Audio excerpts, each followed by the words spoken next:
लोक जे आहे त्या ठिकाणी आले। मला आनंद वाटतोय, या लोकांनाही आनंद वाटतोय। माझ्या पक्षातील माझे राष्ट्रीय नेते मोदीजी, अमितभाई शाह, जगत प्रसादजी नड्डा, बावनकुळे, देवेंद्रजी फडणवीस या सर्वांनी विश्वास टाकून मला ही संधी दिली। मी त्यांचे आभार मानते।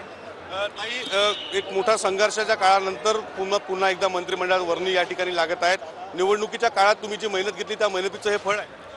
मला वाटतं मी आतापर्यंत प्रत्येक निवडणुकीत मेहनत घेतली आहे। 14 मध्ये घेतली आहे, 9 मध्ये घेतली आहे, आता 19 मध्ये घेतली आहे।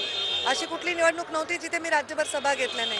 हे मोदीजींवर विश्वास ठेवून जे सरकार बनवलेलं आहे त्या सरकारच्या विषयी असणाऱ्या लोकांनी दिलेल्या मताचं फळ आहे।